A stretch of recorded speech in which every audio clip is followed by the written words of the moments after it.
showbiz.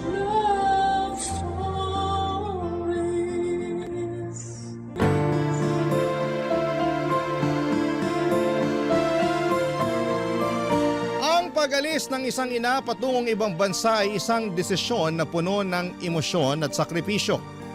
Gayunpaman, ang kanilang pagmamahal at pangarap para sa pamilya ay palaging mananatili. Ikaw, kabarangay, naranasan mo na ba ang magkaroon ng magulang na ng ibang bansa para sa iyong kinabukasan?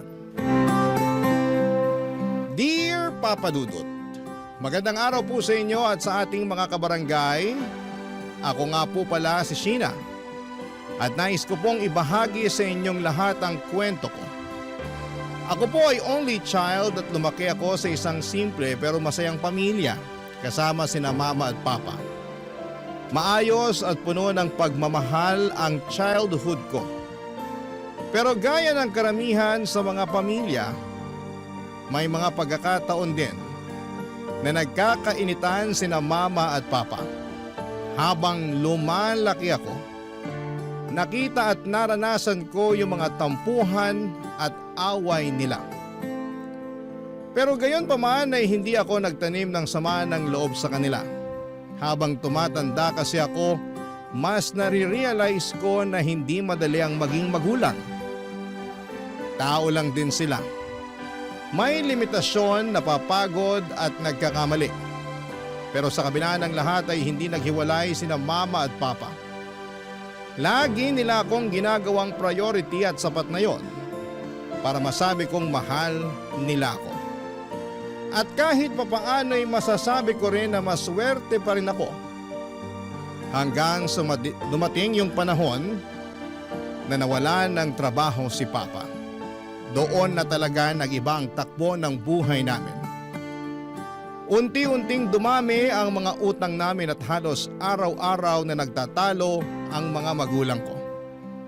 Lalo na tungkol sa pera. Dumating yung araw na sinabi ni mama na nagbabalak na siyang mag-abroad para makapagtrabaho. Masakit sa akin yon kasi bilang anak, natural lang na ayaw kong mapalayo sa mama ko. Pero alam ko rin na kailangan yon. Kasi kailangan naming bayaran ang mga utang. At kailangan rin ng pangtusto sa pag-aaral ko. Nangako naman si Papa na maghahanap siya ng bagong trabaho para mas makaraos kami kahit papaano. Pagkalipas ng ilang buwan ay dumating na yung araw ng pag-alis ni Mama para makapagtrabaho sa ibang bansa. At kaming dalawa na lamang ni Papa ang naiwan sa bahay. Sobrang lungkot ko noon, pero hindi ako nagtampo. Alam kong ginagawa to ni Mama para sa ikabubuti ng pamilya namin. At yun ang isa sa mga bagay na habang buhay kong tatanawin na utang na loob kay Mama. Pagkaalis ni Mama ay hindi na nag-aksaya ng oras si Papa para kausapin ako. Pinag-usapan namin kung paano na ang magiging takbo ng buhay namin lalo na't ngayon. At wala na si Mama sa bahay. Hinding-hindi ko makakalimutan ang pag-uusap namin ni Papa noong araw na yon kasi kakalis lang ni Mama, Papa Dudut.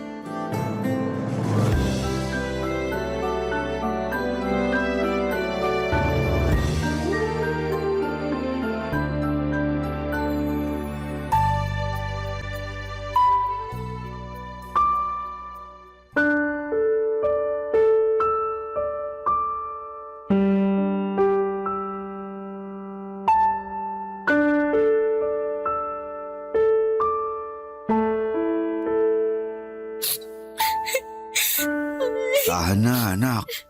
Pa, dapat hinatid na lang natin si Mama sa airport eh. Yung mama mo mismo ang nagsabi na wag na daw natin siyang ihatid. Kasi baka lalo lang daw siyang malungkot sa airport. Isipin mo na lang na ginagawa ng mama mo to para mas guminhawa ang buhay natin at para makapagtapos ka rin ng pag-aaral. At isa pa, may mga utang din kami na kailangang bayaran. Alam ko naman po yun. Pero nalulungkot lang ako Kasi nag-iba na po yung takbo ng buhay natin simula nung nawalan kayo ng trabaho. Kung hindi lang sana kayo nawalan ng trabaho, siguro kasama pa rin natin si Mama hanggang ngayon. Sana maintindihan mo na hindi ko naman ginusto yung nangyari. Palugi na kasi yung hotel na pinapasukan ko noon at kinailangan nila mag-lay off ng mga empleyado. Pero huwag kang mag-alala kasi naghahanap na ako ng bagong trabaho. Ipagdasal mo na lang na sana matanggap ako kaagad. Talagang ipagdadasal ko po yun. Basta ako, kapag nakapagtapos na ako ng pag-aaral, maghahanap ako ng magandang trabaho. Nang sa ganun, hindi nakakailanganin ni Mama ng mga ibang bansa. Diyan ako saludo sa'yo eh. Napansin ko rin na kahit may mga pagkakataon na nag-aaway kami ng mama mo, hindi mo pinabayaan ang pag-aaral mo. Nako, makakaasa kayo na hindi ko talaga pababayaan ang pag-aaral ko kahit anong mangyari. Nga po pala, kumusta naman po yung paghahanap niyo ng trabaho? Ay, ayun. Nakadalawang interview na ako, pero hindi pa rin ako binabalikan eh. Sana pala, hindi na lang ng ibang bansa si Mama. Sana pala, inantay niya na lang kayo na magkaroon ulit ng trabaho. Nako, alam mo naman yung mama mo, napakasigurista. Gusto niya yung habang tumatagal, mas dumadami yung ipon namin. Grabe din pala yung sakripisyo ni Mama para lang masigurado na magiging stable yung buhay natin. Alam mo, isa din yan sa pinag-awayan namin ni mama mo. Ang totoo niyan, pinigilan ko yung mama mo na mag-abroad. Kasi sabi ko sa kanya, makakahanap din ako ng panibagong trabaho. Pero alam mo naman yung mama mo, may katigasan ng ulo at hindi nagpapapigil. Siguro okay na rin to. Kasi alam kong mas magiging magaan na ang buhay natin pagbalik ni Mama. At makakapagtapos na rin ako ng pag-aaral pagdating niya. Tama, yan na lang ang isipin mo para hindi ka na malungkot sa pag-alis niya. Ay, sandali lang. Mukhang may nag-text. Saglit lang, tingnan ko lang to. Sino po yan? Natanggap ako sa restaurant na in-applyan ko. May trabaho na ako. Ha? Seryoso kayo pa? Oo, matutulungan ko na rin ang mama mo sa mga gastusin natin. Masaya po ako para sa inyo. Salamat anak. Lagi mong tatandaan na lahat ng ginagawa namin ng mama mo ay para din sa'yo, okay? Alam ko naman po yun. Kaya mahal na mahal ko kayo eh. Ang sweet naman ng anak ko. Payakap nga. Mahal na mahal din kita, sobra. Nga po pala, kailan kayo magsisimula sa bago niyong trabaho? Sa makalawa na raw. Nga pala, ayos lang ba sa'yo kung may iwan ka mag-isa sa bahay habang nasa trabaho ako? Siyempre naman po. Kaya huwag kayong mag-alala kasi kadalasan nasa school naman ako eh. At isa pa, 19 na po ako. Kaya ko na ang sarili ko. Basta kung may kailangan ka, wag ka magdadalawang isip na tawagan ako, ha? Opo pa. Oh, halika na. Saan po tayo pupunta? Kakain tayo sa labas. May trabaho na ako, di ba? Magsa-celebrate tayo. Pa naman, gagastos pa kayo. Dito na lang tayo sa bahay. Akong bahala dyan. Minsan lang naman mangyari to. Tsaka, mabuti na yung paminsan-minsan nakakakain tayo ng pagkain na mahirap bigkasin. Kayo talaga. Sige po, magbibihis lang ako. Bilisan mo, ha? Kumain kami ni Papa sa isang mamahaling restaurant noong araw na yon para ipagdiwang ang pagkatanggap niya sa bago niyang trabaho. Sobrang saya ko noong araw na yon kasi kahit papaano'y gumaan yung pakiramdam ko. At hindi ko na masyadong naaalala ang pag-alis ni Mama. Sa sobrang busog at saya namin ni Papa noong araw na yon, pag-uwi namin sa bahay ay pareho na lamang kaming napahiga at agad na nakatulog. Pero syempre dumating din yung mga araw na naramdaman ko na wala na talaga si Mama kasi sobrang tahimik ng bahay at ramdam ko talaga yung puwang na iniwan ni Mama. Hindi naging madali ito sa akin kaya palagi kong tinatawagan si Mama. At sa bawat tawag ay parang unti-unti ko nang natatanggap na kailangan naming magkalayo pansamantala. Buti na lang talaga at mukhang masaya at maayos si Mama sa pinagtatrabahuhan niya. at kapag hindi kami nakakapag-usap ni Mama. Lalo na kapag sobrang busy siya ay nilulublob ko na lamang ang sarili ko sa pag-aaral. Iniisip ko na siguro kung magbisi-bisihan ako, mas mabilis lilipas yung mga araw. At dumating na rin yung araw na nagsimula ng magtrabaho si Papa. At hating gabi na siyang nakakauwi. Minsan nakakatakot kasing mag-isa lamang ako sa bahay. Lalo na kung walang pasok pero madalas nakakalungkot. Pero pinipilit kong intindihin ang sitwasyon, Papa Dudut. Alam ko naman na ginagawa nila Mama at Papa ito para sa kinabukasan namin. May mga araw na rin na sobrang gulo at dumi na sa bahay. Hindi dahil sa tamad kami kundi dahil pareho kaming palaging pagod ni Papa. Napapansin ko na talaga na may mga bahagi na ng bahay na nababalot na ng alikabok. At yung mga halaman namin sa labas ay parang unti-unti nang nalalanta. Ang totoo niyan, kaya ko namang maglinis. Pero hindi ko lang magawa araw-araw dahil sa dami ng ginagawa ko sa school. Si Papa naman halos hindi na rin makagalaw pag uwi kasi sobrang bilis daw ng takbo sa restaurant na pinagtatrabahuhan niya. Araw-araw siyang pagod. At dahil doon ay hindi na rin siya masyadong nakagagawa ng mga gawaing bahay. At dumating ding ang araw na pinag-usapan na namin ni Papa yung sitwasyon sa bahay.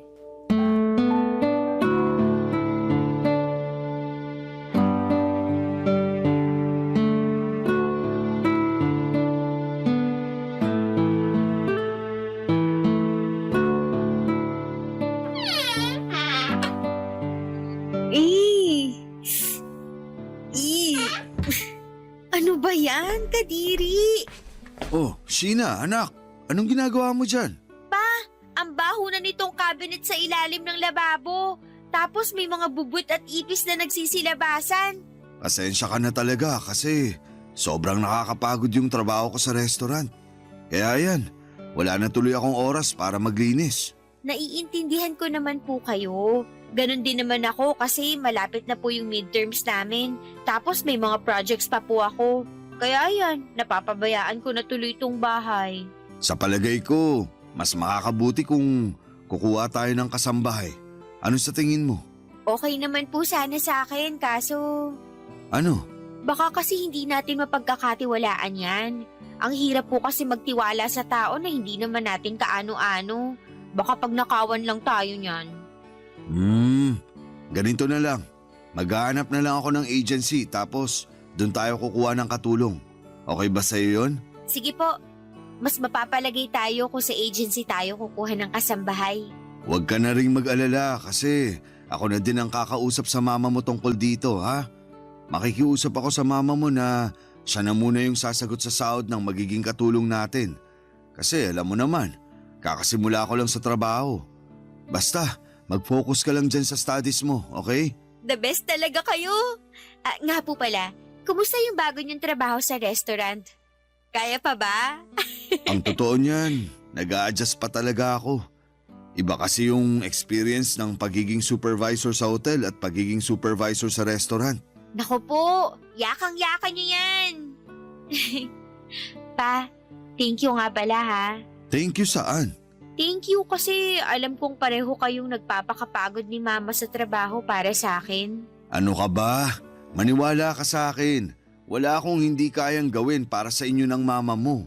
Naku, naiintindihan ko na po kung bakit nahulog yung loob ni Mama sa inyo. Aba syempre naman. Pero higit sa lahat, nabudol ko yung mama mo dahil sa gwapo kong to. Nararamdaman niyo ba yun? Yung alin? Yung hangin po. Para na po kasi akong lili pa rin ng hangin sa sinabi niyong yan. Ganun ha? Alam mo bang pinadala sa akin ng mama mo yung allowance mo? Bala ko pa naman sana na ibigay sa'yo ngayon to. Andito na nga sa bulsa ko. Kayo po talaga, hindi na mabiro. Sigurado ako na mahihiya si Ruru Madrid sa kagwapuhan niyo. Akin na po yung allowance ko. Nambola pa talaga. Oh, eto na yung allowance mo. Nga pala anak, kumusta na yung mama mo? Hindi po ba kayo nag-uusap? Nag-uusap naman. Kaso nitong mga nakaraang araw, hindi na ako masyadong nakakapag-update sa mama mo. Kasi sobrang busy namin dun sa restaurant. Nung huli kaming nag-uusap, Binili niya lang sa akin na ibigay ko raw sa'yo yung allowance mo. Naku pa, bumawi kayo. Sige ka, baka magtampo sa inyo si Mama. Ako nga, araw-araw kong tinatawagan si Mama eh. Sigurado naman ako na maiintindihan niya ako kasi busy din naman siya sa trabaho niya abroad. Kung sa bagay. Anyway, mukhang okay naman na po si Mama. Araw-araw siyang nagchat-chat sa akin para kumustahin yung pag-aaral ko. Mabuti naman kung ganun. Alam mo, matagal ng pangarap ni mama mo yung makapagtapos ka kasi hindi siya nakapagtapos eh. Bakit naman po? Hindi pa pala namin nakwento sa iyo yung dahilan kung bakit hindi na nakapagkoleyo yung mama mo. Hindi pa po. Ganito kasi yan. 19 years old lang yung mama mo noon at ako naman 20 years old nung nagpakasal kami. Ang totoo nga niyan, sumalangit nawa ang mga kaluluwa nila. Tutol na tutol yung lola at lolo mo sa pagmamahalan namin ng mama mo. Pero talagang ipinaglaban ko yung relasyon namin. Naku po, kayo pala yung dahilan kung bakit hindi nakapagtapos si Mama eh. Nakakahiyamang aminin, pero parang gano'n na nga. Pero maayos naman ang kalagayan natin ngayon. Hindi rin naman tayo namumulubi, hindi ba? Kung sa bagay, basta ako, sisiguraduhin ko po talaga na makakapagtapos ako ng pag-aaral para po sa inyo ni Mama. Proud na proud ako sa iyo, anak. Pareho kaming maswerte ng mama mo sa iyo. Kayo naman po ngayon ang nambobola sa akin. Nga pala, doon na muna ako sa kwarto ko ha. Maghahanap lang ako sa internet ng mga agency na pwede natin pagkuhanan ng kasambahay. Sige po. Kay Papa ko ipinagkatiwala yung paghahanap ng agency at gusto ko na rin na makahanap kami ng kasambahay sa lalong madaling panahon. Sosyal hindi ba? Pues kung sa tingin ninyo po ay mayaman kami ay nagkakamali kayo. Hindi po kami mahirap pero yung kinikita kasi nila Mama at Papa ay hindi rin sapat para matawag nyo kaming mayaman. May mga gabi talaga na napapadasal na lamang ako na sana'y manalo kami sa loto. Sana yung iniisip na lang namin ay kung paano gagastusin ang napakaraming pera. Hindi kung paano pagkakasyahin ang kulang. Pero alam ko rin sa sarili ko na hindi ganong kadali ang buhay kaya sinabi ko na lamang sa sarili ko na sige lang, kapit lang. Huwag kang susuko dahil alam ko na darating din yung araw na kapag nakapagtapos na ako ay aangat din kami sa buhay. Aangat kami sa puntong hindi na kakailanganin pa na magtrabaho ni na Mama at Papa. Gusto ko na lang silang mag-retire at mag-enjoy sa buhay habang ako naman ang magtatrabaho para sa kanila. At noong mismong araw na yon ay tinawagan ko si Mama. Buti na lang at nagkatugma yung free time namin. At ang sabi ni Mama sa akin ay halos hindi na nga raw sila nakakapag-usap ni Papa. Hindi na daw kasi tugma ang schedule nila sa trabaho. Pero sinabi sa akin ni Mama na kinausap na daw siya ni Papa tungkol sa balak naming kumuha ng kasambahay at pumayag naman kaagad si Mama.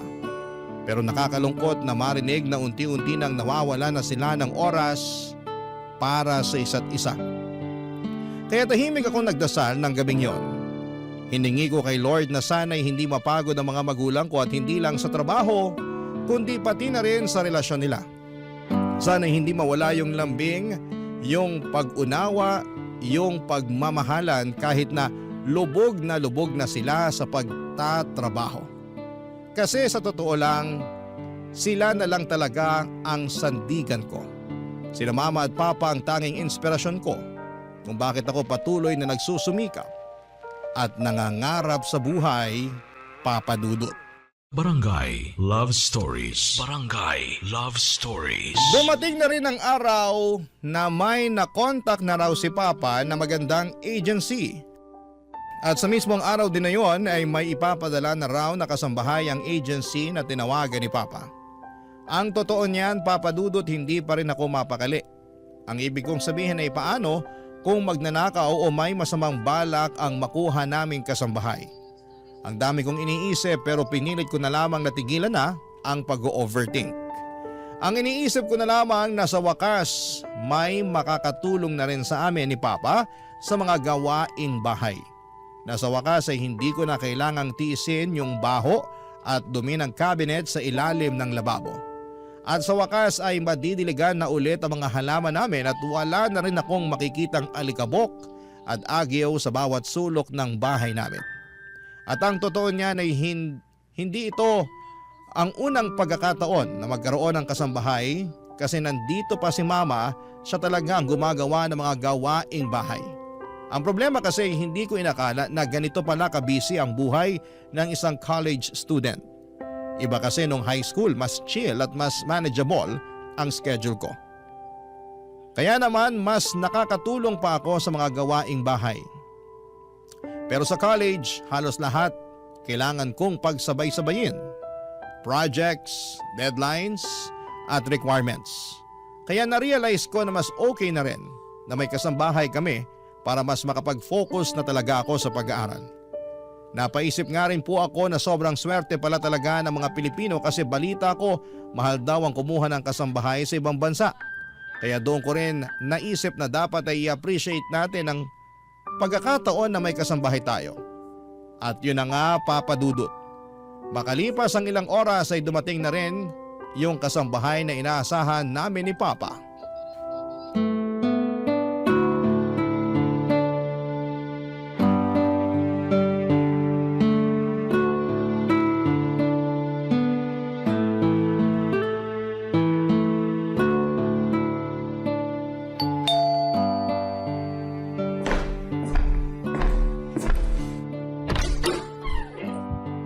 Hello? Ikaw ba yung kasambahay na pinadala ng agency?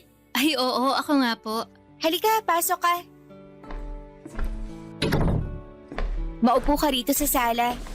Salamat. Kayo po ba yung magiging amo ko? Ah, hindi. Anak lang ako. Ang totoo niyan, yung papa ko ang magiging amo mo. Siya rin yung kumausap doon sa agency na pinanggalingan mo. Nga pala, ako si Sheena. Hello po, Ma'am Sheena. Ako nga po pala si Celine. Nice to meet you. Ganda naman ang pangalan mo. Ay, thank you po, Ma'am. Ano ka ba? Sheena na lang. Huwag na yang ma'am. At tigilan mo na rin ang kakapo mo sa akin. Sige, Sheena. Antayin na lang natin si Papa ha. Nasa kwarto pa kasi nagbibihis.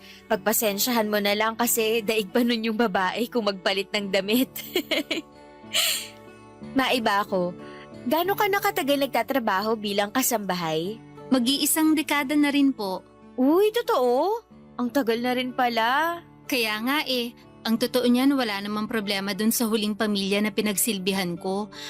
Kaya lang nag-migrate sila sa ibang bansa. Kaya yun, kinailangan kong umalis.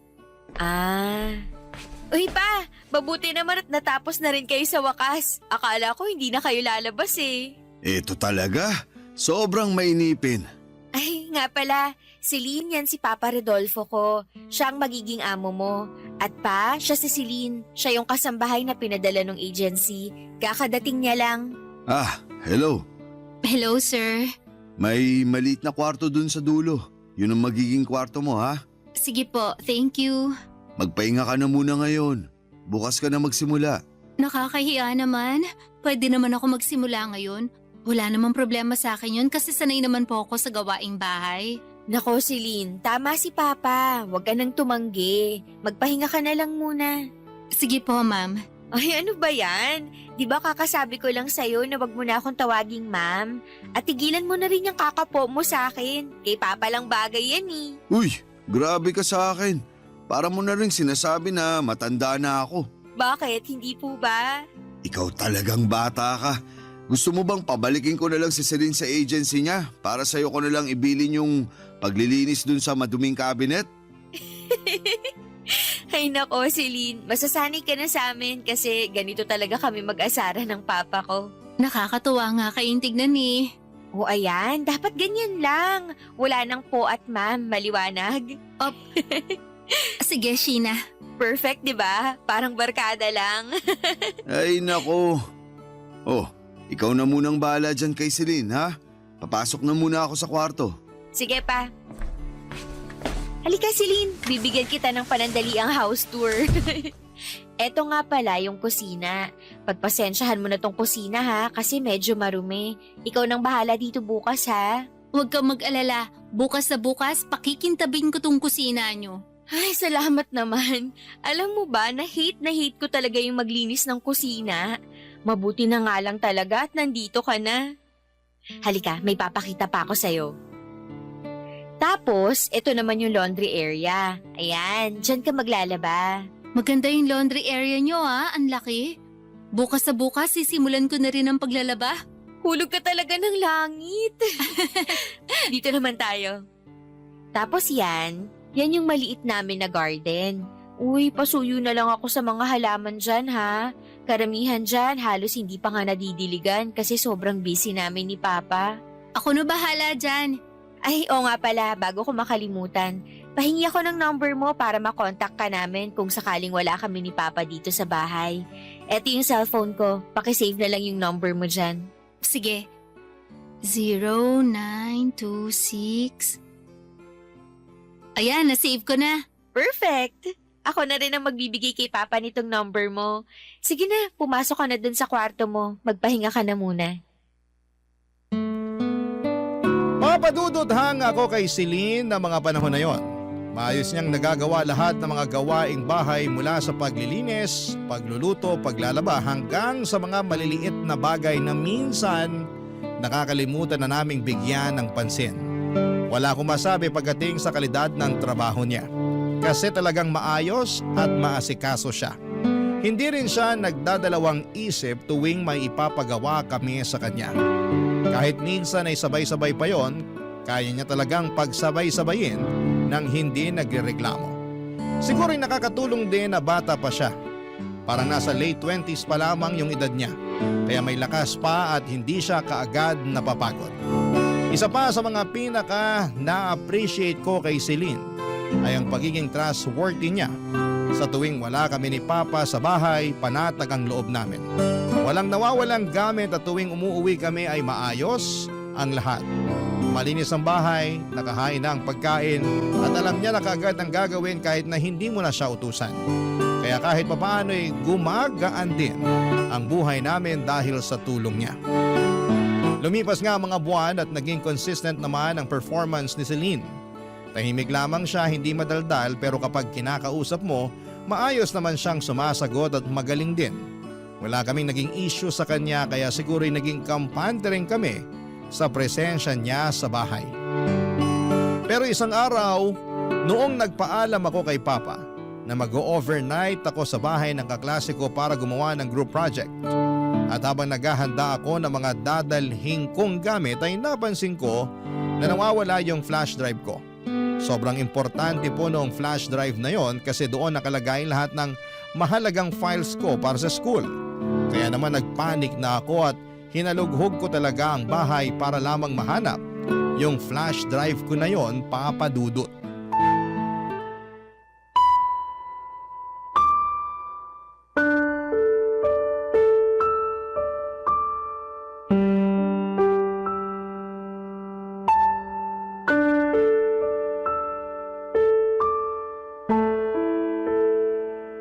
Asan na ba kasi yun?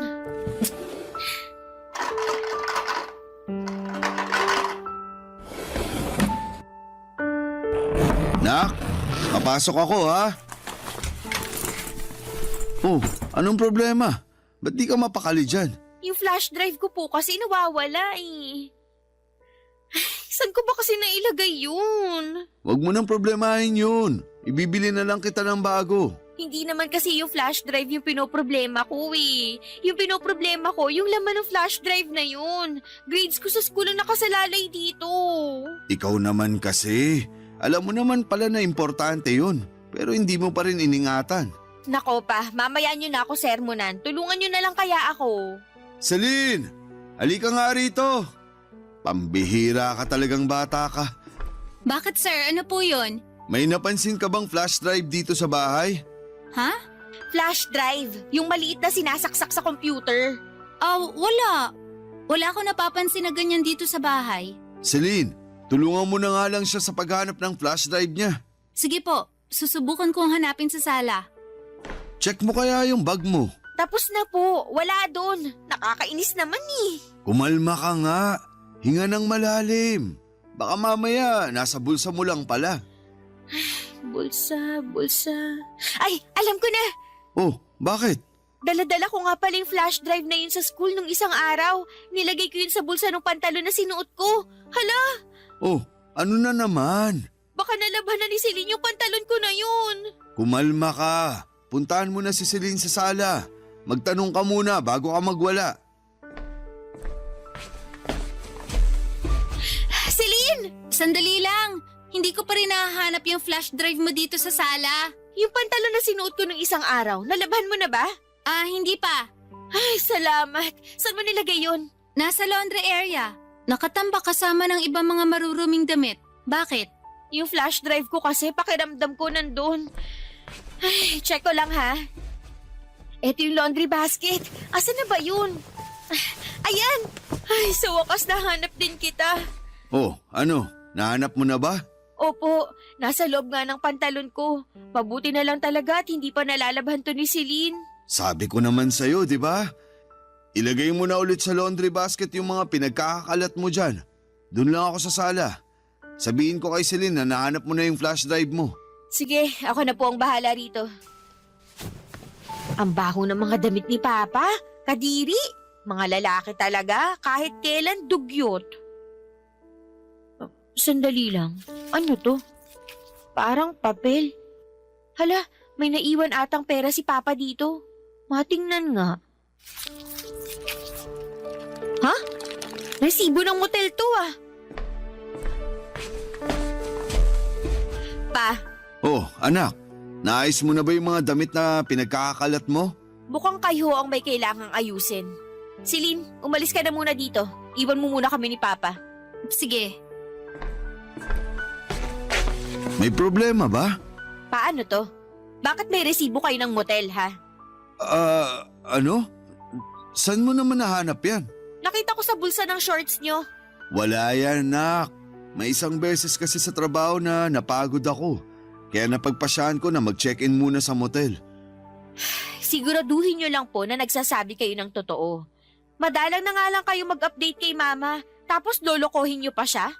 Hindi po nagpapakahirap si Mama sa ibang bansa para lokohin nyo. Makapagsalita ka naman. Yung mama mo lang ba yung nagpapakahirap? Akala mo ba hindi ako nahihirapan sa pagtatrabaho? Oo, siguro nga. Mas malaki yung sahod ng mama mo kaysa sa sinasahod ko sa restaurant. Pero wag mo naman sana ako maliitin. Hindi po sa ganun yun. Yung sa akin lang naman ay sana hindi nyo pinagtataksilan si Mama. Wala akong ginagawang masama. Maniwala ka. Siguraduhin nyo lang po. Kasi hindi ko po kayo mapapatawad kapag nalaman ko na may ginagawa kayong kalokohan. Hindi na po ako natuloy sa bahay ng kaibigan ko noong araw na yon. Kasi hindi ko pa rin kayang mag-move on sa natuklasan ko na pumunta pala si Papa sa isang motel. Sobrang nakakapanlumo po talaga, Papa Dudut, at hindi ko maiwasang magduda. Kasi sino ba naman ang pumupunta ng motel para matulog lang? Matapos yung usapan namin ni Papa ay nagkaroon na ng ilangan sa pagitan namin ni Papa. May kailangan ako kay Papa kay Celine ko palaging pinadadaan at ganon din si Papa.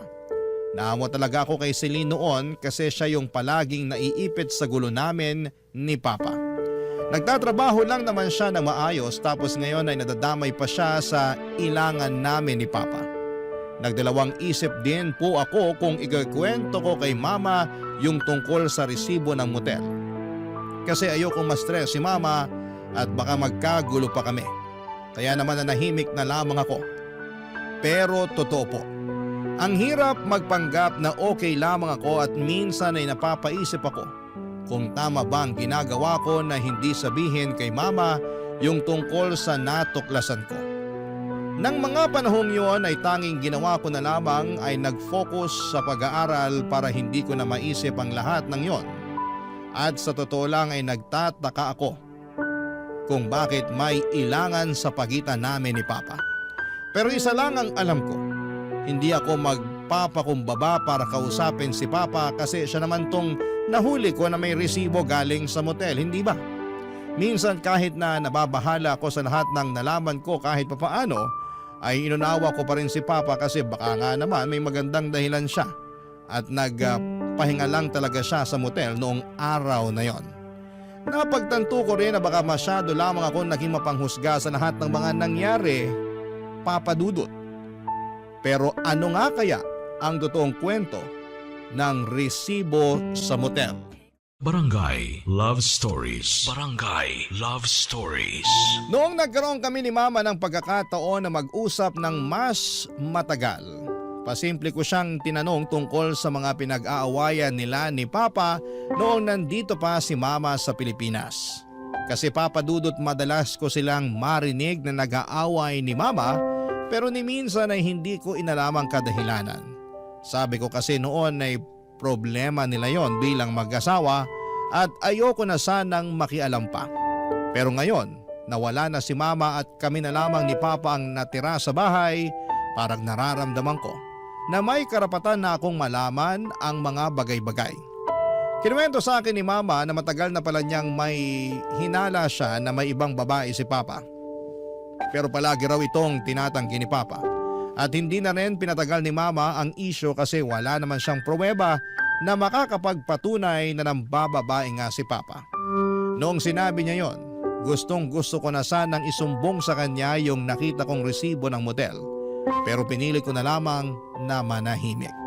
Ayoko magdulot pa ng mas malaking gulo sa pamilya namin.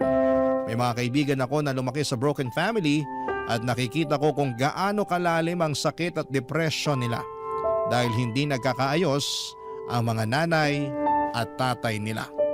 At ayokong maranasan yon, kaya naman nag-decide akong hindi na lamang sabihin kay Mama ang tungkol sa natuklasan ko. Wala rin naman akong solid na pruweba para patunayan na may ginagawang kalokohan si Papa maliban doon sa resibo ng motel. Pero pagkatapos ng ilang araw, Papa Dudut, hindi ko po akalain na ang tadhana na pala mismo ang maghahanap ng paraan para malaman ko ang buong katotohanan. Isang gabi habang natutulog ako ay bigla akong nagising dahil nagutom ako. Lumabas ako ng kwarto at pumunta sa kusina. Hindi rin kasi ako nakapaghapunan noong araw na yon dahil sa dami ng schoolwork ko. Pero ang hindi ko alam ay habang lumalabas na ako ng kwarto papunta sa kusina, tinutulungan na pala ako ng tadhana na matuklasan ang isang bagay na tuluyan ng sisira sa pamilya ko.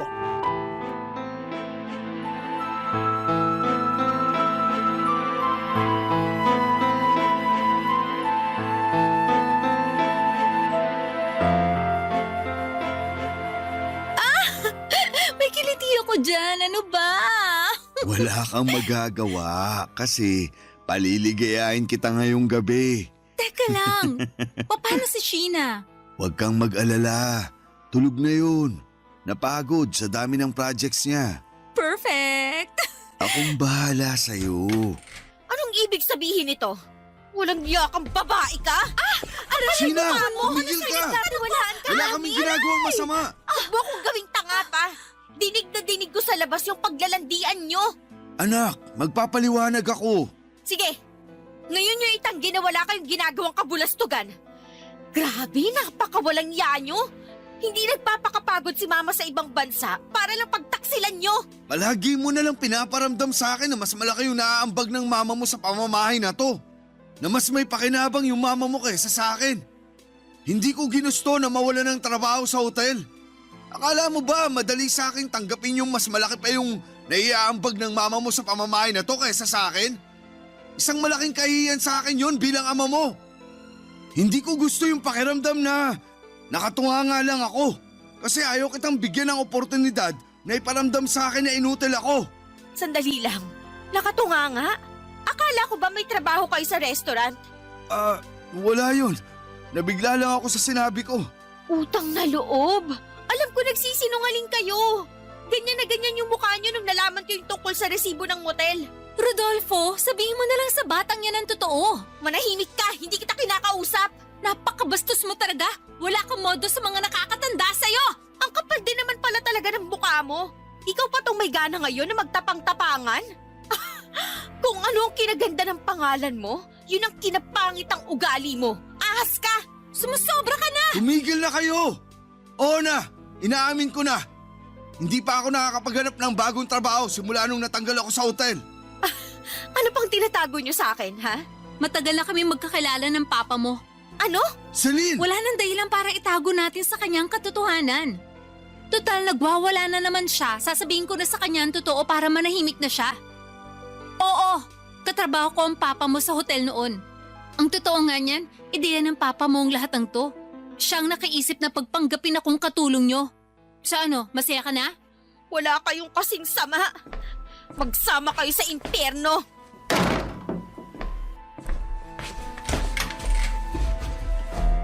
Anak, sandali lang! Kukunin ko ng mga gamit ko at lalayas na ako sa bahay na to. Sasabihin ko na rin kay Mama lahat-lahat ng mga nalalaman ko. Nagmamakaawa ako sa'yo. Sana wag nang makarating to sa mama mo, please. Hindi mo naman siguro gugustuhin na magkawatak-watak ang pamilya natin, di ba? Please lang, nakikiusap ako sa'yo bilang tatay mo. Tatay? Maraming lalaki ang pwedeng maging tatay. Pero hindi lahat ng lalaki ay may kakayahang magpakama. Nung nag-abroad si Mama, sinamantala mo yun para ipasok sa buhay natin yung kabit mo. At talagang pinagpanggap niyo pa siyang katulong natin. At malamang, pera din ni Mama ang ginagamit niyo para dyan sa kabit mo. Wala kayong kasing sama. Noong mga panahong akala ko, nagtatrabaho kayo. Nagpapakasarap lang pala kayo sa perang pinapadala ni Mama. Anak, makinig ka. Hihiwalayin ko na si Celine. Patawarin mo lang ako. Napakadami niyo pong pagkakataon na hiwalayan yung babaeng yun. Pero hindi niyo ginawa. Aalis na ako at wala na kayong magagawa para pigilan ako. Hindi deserve ni Mama ang isang walang kwentang lalaking tulad niyo. Sobra po akong nasaktan ng gabing yon. Kaya tinawagan ko na lamang yung kaklase ko at nakiusap kung pwedeng sa kanya muna ako makituloy. At sa kabutihang palad ay pumayag naman siya. Pagdating ko sa bahay ng kaklase ko ay tinawagan ko kaagad si Mama at ikinuwento ko na sa kanya ang lahat ng mga nalaman ko. Hindi ko po kayang ilarawan kung gaano kalungkot si Mama noong time na yon. Hindi siya tumigil sa kakaiyak. Pero pinilit ko rin siyang kumbinsihin na wag nang balikan si Papa. Kasi naniniwala ako na once a cheater, always a cheater. Kung hindi ko pa nahuli si Papa at si Celine ay baka patuloy pa rin nila kaming niloloko. Grabe, Papa Dudut. Napakatanga ko para hindi agad malaman na nasa bahay lang pala namin ang kabit ni Papa. At mas lalo lang po akong nagalit nang malaman kong may mga panahon na nanghihingi ng pera si Papa kay Mama. Galit ako kay Celine pero mas nagalit ako kay Papa kasi siya ang punot dulo ng lahat ng ito. Si Papa ang kadahilanan kung bakit lumaki ng ganito ang gulo sa pamilya namin. Ang totoo niyan ay hanga ako kay Papa kasi nagawa niyang magpanggap na may trabaho siya. Pero yun pala, kung ano-anong alibay na ang binibigay niya kay Mama para makakuha siya ng pera. Kaya naman napagkasunduan na lang namin ni Mama na uupan na lamang ako ng apartment malapit sa school ko at siya na rin ang sasagot sa upa ko. Ipinangako rin ni Mama na kapag natapos na ang kontrata niya abroad, babalik siya sa Pilipinas at ibebenta niya ang bahay namin at habang nasa abroad pa siya ay pag-iipunan niya na lang daw muna yung pang-annulment nila ni Papa. Sinabi din ni Mama na siya na lamang ang haharap kay Papa at mas mabuti na rin daw na wala akong contact kay Papa. Lumipas nga ang mga buwan at naging mapayapa naman ang buhay ko sa bago kong apartment. Wala na akong balita kay Papa at si Mama na lang ang lagi kong kinakausap. Mabuti na lang talaga at hindi ako naligaw ng landas. At mas pinagsikapan ko palalo sa school para kahit papaano'y mapasaya ko naman si Mama. Karamihan po kasi ng mga naririnig ko kapag may problema sa pamilya ay madalas nagbibisyo o tumitigil sa pag-aaral ang mga batang apektado. Pero pinili ko pong magpakatatag at magpatuloy sa buhay dahil nandyan pa si Mama na umaasa na makapagtatapos ako sa pag-aaral. Sinabi ko rin sa sarili ko na kapag nakatapos ako ay gagawin ko ang lahat para matulungan si Mama para hindi na siya mapilitang magtrabaho. Naging mapayapa na po ang takbo ng buhay ko hanggang sa isang araw ay may dumalaw sa apartment ko.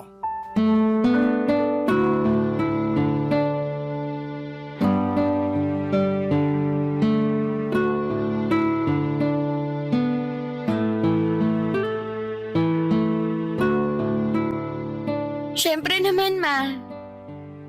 Ay nako, wag po kayong mag-alala. Pagbalik nyo dito sa Pilipinas, dito na kayo sa apartment titira, kasama ko. Ay, Ma, sandali lang ha. May tao yata sa labas. Tatawagan ko po kayo mamaya. Sige po. Bye, Ma. Love you. Sandali lang! Anong ginagawa nyo dito? Ba't punong-puno ng pasayang mukha nyo? Anak, Paano nyo nalaman yung address ko, ha? tinanong ko yung kaklase mo sa Facebook. Umalis na ho kayo bago ko tuluyang makalimutan na tatay ko kayo. Anak, matagal ko nang hiniwalayan si Celine. Kalimutan na natin lahat na nangyari. Please, miss na kita. Please naman anak, bigyan mo naman ako ng second chance. Yung second chance, para yun sa mga tao na nagkamali pa. Pero yung ginawa nyo sa amin ni Mama, hindi yun pagkakamali. Choice nyo yun. Sinadya nyo yun. Sinadya mong lokohin kami. Walang kapatawaran yung ginawa nyo sa akin at lalong-lalo na kay Mama. Huwag mo naman akong pahirapan ng ganito. Nahihirapan kayo? Pasensya na ha, pero mas nahirapan ako nung pinagtaksilan mo si Mama. Anak naman, hanggang kailan tayo magiging ganito? Hindi ko alam, pero ito lang ang alam ko. Yung sakit na dinulot nyo sa amin ni Mama, nararamdaman ko pa rin at nanunuot pa rin hanggang ngayon. Anak, I'm sorry. Pero pinapangako ko sa'yo na hindi ako titigil hanggang sa mabuko ulit ang pamilya natin. Utang na loob pa? Palayain nyo na kami ni Mama. Hindi pa ba sapat yung hirap at sakit na dinanas namin sa inyo? At sa tingin mo ba hindi ako nahihirapan ngayon? Pinagbayaran ko na ang kasalanan ko sa inyo ng mama mo. Nakikita mo naman tong mukha ko ngayon, di ba? Sinugod at binugbog ako nung asawa ni Celine. Grabe, saan kayo nakakakuha ng lakas ng loob para sisihin pa sa akin yan? Patong-patong na yung mga kasinungalingan ninyo. Matanong nga kita pa, alam mo pa ba kung ano ang totoo sa sarili nyo? Basta, gagawin ko ang lahat para lang makabawi sa inyo ng mama mo. Alam nyo ba na hanggang ngayon may sama ng loob pa rin si Mama sa inyo? Mabuti na lang talaga at nalaman ko yung totoo. Kasi kung hindi, malamang hanggang ngayon pinaglalaroan nyo pa rin kami. Anak, kailangan ko kayo ng mama mo. At alam kong kailangan nyo rin ako. Lulud ako sa harapan mo kung kinakailangan para lang mapatawad nyo ako. Tumayo kayo pa. Huli na ang lahat para dyan. Ganun-ganun na lang ba yun?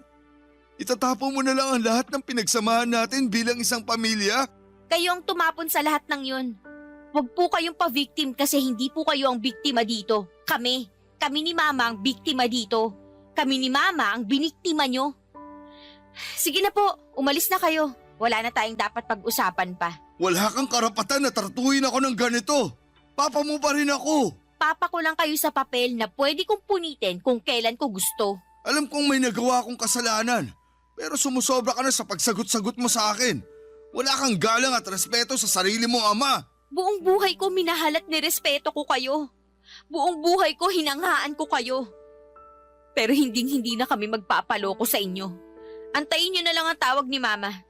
May balak siyang kausapin kayo tungkol sa annulment at pagbenta ng bahay natin. Annulment? Pagbenta ng bahay? Bakit kayo nagdidesisyon ng hindi ko alam, ha? Bakit pa? Nakapagdesisyon na rin naman kayo Napagdesisyonan niyo na rin na sirain yung pamilya natin nung nakipagrelasyon kayo kay Celine.